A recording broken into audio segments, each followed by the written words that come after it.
5 जुलाई 2024 के दिन पर आषाढ़ महीने का शुक्रवार अमावस्या पड़ रही है। इसीलिए दोस्तों इस दिन का महत्व बहुत ही ज्यादा बड़ा होता है और इस दिन आप लोगों को एक चुटकी काला तिल वाला उपाय जरूर करना चाहिए, जो कि पंडित जी ने अपनी अभी की ही कथा में यहाँ पर बताया हुआ है। तो दोस्तों इस उपाय को आपको कैसे करना है, कब करना है, कहाँ पर करना है और उपाय को करते समय आपको किन किन बातों का ध्यान रखना है, यह सारी जानकारी हम आपको इस वीडियो में देंगे। तो चलिए दोस्तों उपाय को शुरू करते हैं। देखिए यह दिन इतना खास होता है, इतना महत्वपूर्ण होता है। देखा गया है कभी कभी बड़े बड़े पूजा पाठ अनुष्ठान से जो मनोकामना पूर्ण नहीं होती है, वह 5 जुलाई 2024 शुक्रवार अमावस्या के दिन एक छोटे से उपाय करने से ही आपकी मनोकामना पूर्ण हो जाती है। और बहुत सारे लोगों ने इस उपाय को किया भी है और उनको इस उपाय को करने का फल भी जरूर मिला है। अगर आप लोग भी इस उपाय को वह 5 जुलाई 2024 आषाढ़ महीने का शुक्रवार अमावस्या के दिन करना चाहते हैं, तो आप इस उपाय को पहले अच्छे से समझ लेना, सुन लेना, उसके बाद करना। आपको इस उपाय का फल जरूर मिलेगा और इस उपाय को करने से आपके घर में चाहे किसी भी प्रकार की दुख और समस्या क्यों ना चल रही हो, आपको उसका कारण भी नहीं पता है कि भाई यह समस्या किस कारण से चल रही है। उसका कुछ भी कारण हो सकता है, जैसे पितृ दोष हो सकता है या किसी भी तरह का मंगल दोष भी हो सकता है और भी बहुत तरह के दोष होते हैं, कुछ भी हो सकता है। पर आपको इस उपाय को करने के लिए अपने दोष को पता लगाने की भी जरूरत नहीं है। 5 जुलाई 2024 आषाढ़ महीने का शुक्रवार अमावस्या के दिन इस एक चुटकी काला तिल वाला उपाय को आप लोगों को कर लेना है। दोस्तों अब हम समझते हैं इस वाले उपाय को हमें करना किस समय है। तो सबसे पहली बात दोस्तों हम समझते हैं कि यह एक चुटकी काला तिल वाला उपाय करना किसको है। तो देखिए यहाँ पर सीधी सी बात है कि यह एक चुटकी काला तिल वाला जो उपाय है, यह किस लिए किया जा रहा है। यह मनोकामना को पूर्ण करने के लिए किया जा रहा है, या आपके जीवन में जो दुख और परेशानियां हैं उनको दूर करने के लिए किया जा रहा है, या आपका कोई बड़ा काम है जो कि नहीं हो पा रहा है, आप उसके लिए इस उपाय को कर सकते हो। तो सीधी सी बात यह है कि आप अपनी किसी भी प्रकार की मनोकामना के लिए इस वाले उपाय को कर सकते हो। तो यह उपाय वह व्यक्ति कर सकता है जिस व्यक्ति को अपनी किसी भी प्रकार की मनोकामना भगवान शिव जी से पूर्ण करवानी हो। और अगर कोई भी माताएं बहनें जो है अपने घर की सुख और शांति के लिए, घर में धन समृद्धि को बढ़ाने के लिए वाला उपाय करना चाहती हैं, तो घर की जो बड़ी माताएं बहनें होंगी वह इस एक चुटकी काला तिल वाला उपाय को विशेष रूप से करें, क्योंकि माताएं बहनें घर की लक्ष्मी होती हैं और जब घर की लक्ष्मी कोई विशेष उपाय करती है तो उसका फल ही बहुत जल्दी मिल जाता है और बहुत बड़ा होकर मिलता है। अन्यथा इस उपाय को कोई भी व्यक्ति कर सकता है, चाहे वह बड़ा हो, चाहे वह छोटा हो, चाहे वह बच्चा हो। जिस व्यक्ति को यह एक चुटकी काला तिल वाला उपाय समझ आ गया, वह व्यक्ति इस एक चुटकी काला तिल वाला उपाय को 5 जुलाई 2024 शुक्रवार अमावस्या के दिन जरूर करें, क्योंकि उसको इस उपाय को फल बहुत ही जल्दी मिल जाएगा। क्योंकि शुक्रवार अमावस्या के दिन भगवान शिव जी बहुत आसानी से प्रसन्न हो जाते हैं। तो आइए अब हम समझते हैं कि इस एक चुटकी काला तिल वाला जो उपाय है आपको करना कैसे है और इस उपाय को करने का जो समय है वह क्या है। तो देखिए इस 5 जुलाई 2024 आषाढ़ महीने का शुक्रवार अमावस्या के दिन किए जाने वाले यह एक चुटकी काला तिल वाला जो उपाय है, यह मुख्य रूप से सुबह के समय होगा। किस समय होगा? सुबह के समय होगा। आपको कोशिश यही करनी है कि सुबह के समय हम इस एक चुटकी काला तिल वाला जो उपाय है को कर ले। पर किसी कारणवश अगर आप सुबह इस उपाय को ना कर पाओ, आपको कहीं काम से जाना हो या किसी और काम की वजह से आप उपाय को ना कर पाओ, तो आपके पास फिर दूसरा मौका रहेगा जो कि शाम के समय का रहेगा, प्रदोष काल का रहेगा। अब भाई प्रदोष काल का समय भी एक बहुत ही लोगों के मन में प्रश्न बन जाता है कि भाई यह समय होता कब है, कितने बजे से लेकर कितने बजे यह समय होता है, ताकि हमें उपाय के लिए जो है करने का समय पता लग जाए। तो हम आपको बता दें, प्रदोष काल का जो एक समय होता है, शाम का समय, वो होता है शाम के 6 बजे से लेकर शाम के 7 बजे के बीच का। इस समय के बीच में आप उपाय को करेंगे तो आपको उस उपाय का जरूर फल मिलेगा। तो शाम के 6 बजे से लेकर शाम के 7 बजे के बीच में आप लोग इस एक चुटकी काला तिल वाला जो उपाय है को कर सकते हो। तो भाई बहुत सारे लोग यहाँ पर यह प्रश्न भी जरूर करेंगे कि भाई हम तो नौकरी पर जाते हैं, हम अपनी ड्यूटी पर जाते हैं और आने में हमें देर हो जाती है, तो उस जगह पर हमें क्या करना चाहिए। तो देखिए उन लोगों को भी टेंशन लेने की जरूरत नहीं है। अगर आप लोग इस उपाय को शाम के समय प्रदोष काल में कर रहे हैं और अगर आप आने में देरी भी हो जाती है, आपको आने में 7 बजे तक आप नहीं पहुंच पाते हो, तो भाई आप 7 या रात 8 बजे तक भी अगर उपाय को करोगे तो भी चल जाएगा। और अगर इससे भी थोड़ा देर हो जाती तो भी आप उपाय को कर सकते हो, क्योंकि 5 जुलाई 2024 24 आषाढ़ महीने का शुक्रवार अमावस्या का दिन है। यह दिन बहुत ही कम आता है पूरे साल भर में, इसलिए जब आपको मौका मिल जाए जब आप इस उपाय को जरूर कर लेना। कोई भी उपाय हो आप कभी भी कर सकते हो। शुक्रवार अमावस्या के दिन बस कोशिश करना कि समय के थोड़ा मतलब अंतर्गत ही कर लो, पर किसी कारणवश अगर ना कर पाओ तो फिर आप थोड़ा देरी से भी कर सकते हो। आपको उपाय का फल जरूर मिलेगा। आषाढ़ महीने की जो अमावस्या होती है यह अपने आप में बहुत ही ज्यादा उत्तम होती है, क्योंकि आषाढ़ का ही एक ऐसा महीना होता है जिसमें महादेव और श्री हरि विष्णु का पूजन एक साथ किया जाता है। और अमावस्या का दिन ही एक ऐसा दिन होता है जिस दिन हम अपने पितरों को प्रसन्न कर सकते हैं और उनसे जुड़े हुए उपाय कर सकते हैं। अब देखिए, बहुत सारे लोग हैं जिन्हें आइडिया भी नहीं होता है, जिन्हें थोड़ा सा भी अंदाजा नहीं होता है कि पितरी अगर हमारे हमसे नाराज हो जाए ना तो जीवन में दुख ऐसे आते हैं ना कि हर जगह से हर तरफ से जीवन में दुख आता है।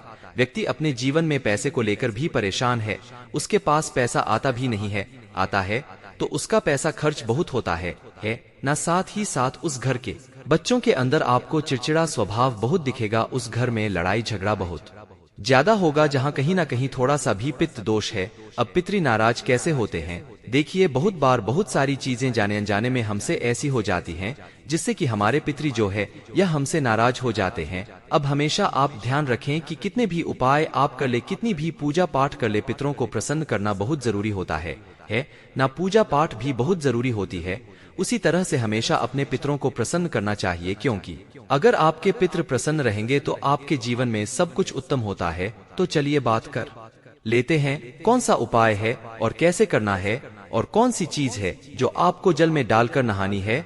और इस चीज को मात्र डालकर स्नान करने से ऐसा समझिए कि आपका जो भाग्य है उसमें बहुत वृद्धि हो जाएगी और आपके जीवन में पितृ दोष तो दूर होगा ही, लौटकर कभी निर्धनता, धन से जुड़ी समस्याएं हैं ना, संतान से जुड़ा हुआ दुख, यह चीजें कभी आपके जीवन में नहीं आएंगी। तो देखिए आपको करना क्या है। आपको यहाँ पर एक चुटकी काला तिल लेना है। अब यह जो काला तिल होता है यह श्री हरि विष्णु से भी जुड़ा हुआ है और काला तिल जो होता है यह हमारे पितरों से भी जुड़ा हुआ है। जितने भी उपाय हम अपने पितरों को प्रसन्न करने के लिए लेते हैं ना करते हैं, मतलब जितने भी उपाय उसमें तिल जरूर होता है। काला तिल, सफेद तिल की बात नहीं कर रहे हैं। 2 तिल होते हैं ना, एक काला एक सफेद। तो एक चुटकी काला तिल लेना है और जिस जल से आप स्नान करते हैं उसमें एक चुटकी काला तिल आपको डालकर ही स्नान करना है। अमावस्या की तिथि, जिस दिन अमावस्या की तिथि है उस दिन, और साथ ही साथ आपको थोड़ा सा गंगा जल भी डालना है। देखिए, जब भी आप जैसे आप आपके घर के आसपास कहीं भी मान लीजिए पवित्र नदी नहीं है, गंगा माता नहीं है, तब आप क्या करेंगे? गंगाजल तो हर किसी के घर में होता है ना, थोड़ा सा ही आपको गंगाजल डालना है, एक चुटकी काला तेल डालना है और हर हर गंगे बोलकर आपको स्नान करना है। इतना उपाय आप कर लीजिए और फिर देखिए आपके जीवन में कैसे चमत्कार होता है। यहाँ पर आपके पितरी भी आपसे प्रसन्न होते हैं, श्री हरि विष्णु की कृपा आपको मिलती है।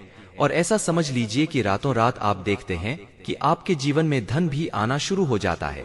जीवन के बड़े बड़े दुख और कष्ट भी आपके जीवन से भागने लगते हैं। इतना ज्यादा चमत्कार होता है। एक चुटकी तिल और गंगाजल अपने जल में मिलाकर जो व्यक्ति स्नान कर लेता है उसके जीवन में वह रातों रात चमत्कार देखता है। तो जो लोग चाहते हैं ना कि जीवन से हर तरह का दुख दूर हो जाए, हर तरह की समस्या परेशानी कष्ट दूर हो जाए, उन्हें तो विशेषकर आषाढ़ महीने की अमावस्या के दिन एक चुटकी तिल डालकर और गंगाजल डालकर स्नान जरूर करना चाहिए। करके देखिए, इस बार आप अमावस्या पर खुद अपने जीवन में बहुत बड़ा बदलाव और चमत्कार देखेंगे। पूरी सच्ची श्रद्धा से ही उपाय आपको करना है। तो देखिए, पहले उपाय की बात कर ली, अब बात कर लेते हैं आषाढ़ महीने की अमावस्या के दिन किए जाने वाले दूसरे उपाय की। अच्छा, जो दूसरा उपाय आपको बताने जा रहे हैं यह विशेषकर उन लोगों के लिए है जो लोग कहते हैं कि हमारे घर में क्लेश बहुत होता है, घर में गरीबी बहुत छाई रहती है, निर्धनता छाई रहती है ना, घर में बहुत ज्यादा पैसों की कमी रहती है, घर में बहुत ज्यादा फिजूल खर्ची होती है। तो जो लोग कहते हैं ना कि पैसा आता है खर्च हो जाता है, वो लोग अलग हैं। लेकिन कुछ लोग कहते हैं कि घर में पैसा ही नहीं आता है, खर्च कहाँ से होगा, पैसा ही नहीं आ रहा है ना। तो जिनके घर में बिल्कुल पैसा आना बंद हो गया है उन्हें आषाढ़ अमावस्या के दिन यह दूसरा उपाय करना है। क्योंकि अमावस्या की जो तिथि होती है यह श्री हरि विष्णु को भी समर्पित होती है और हमारे पी को समर्पित होती है। अब श्री हरि विष्णु ही है जो हमें हमारे जीवन में अधिक से अधिक धन देने का काम करते हैं। और श्री हरि विष्णु को प्रसन्न करना है।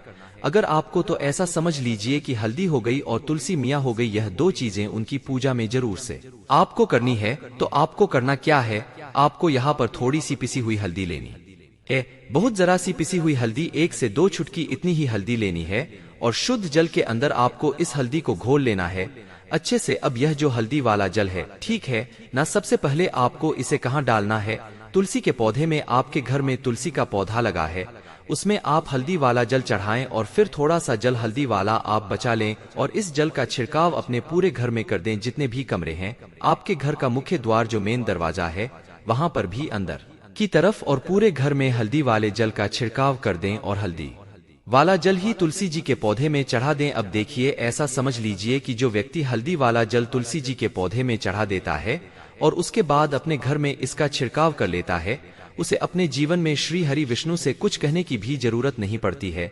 माता तुलसी और श्री हरि विष्णु माँ लक्ष्मी ऐसी कृपा उसके ऊपर करते हैं कि वह व्यक्ति रातों रात धन में खेलने लगता है, मतलब उसके जीवन में बहुत तेजी के साथ पैसा आना शुरू हो जाता है, क्योंकि हल्दी आपके जीवन में सुख, समृद्धि, धन की वृद्धि, इन चीजों को बढ़ाने का काम करती। आपके जीवन में किसी एक जगह से, किसी एक तरफ से धन को नहीं खींचती है, हर जगह से, हर तरफ से धन को खींचने का काम करती है, क्योंकि हल्दी जुड़ी हुई है आपके गुरु ग्रह से। आपके गुरु ग्रह को बहुत मजबूत कर देती है और जैसे ही आपकी कुंडली में गुरु मजबूत हुआ ना, आप धन में खेलते हैं। दूसरी चीज, श्री हरि विष्णु इतने प्रसन्न हो जाते हैं जब आप तुलसी जी के पौधे में हल्दी वाला जल डालते हैं कि आपकी सारी मनोकामना को वह पूरा कर देते हैं। इतना उत्तम उपाय है। अमावस्या के दिन का यह उपाय आपको विशेषक जरूर करना चाहिए। तो चलिए अब जल्दी से बात कर लेते हैं अपने तीसरे उपाय की। देखिए, हमने आपको पहले भी बताया कि अगर पितृ नाराज है ना, बहुत सारे लोगों को अंदाजा नहीं होता है कि हमारे भी हमसे नाराज हैं।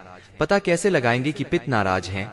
घर में लड़ाई झगड़ा हो रहा है, घर में क्लेश बहुत रहता है, घर में कोई ऐसा व्यक्ति है जिसका स्वभाव बहुत चिड़चिड़ा है, हर वक्त लड़ाई, हर टाइम कुछ ना कुछ बोलना है ना, या फिर आपके घर में बहुत ज्यादा समस्याएं आ रही हैं, संतान को लेकर आप परेशान हैं ना, बच्चे जो हैं वह पढ़ाई में दिमाग नहीं लगाते, बहुत सारी चीजें ऐसी होती हैं जिससे आप अंदाजा लगा सकते हैं कि हाँ, हमारे घर में कहीं ना कहीं पितृ दोष हो सकता है।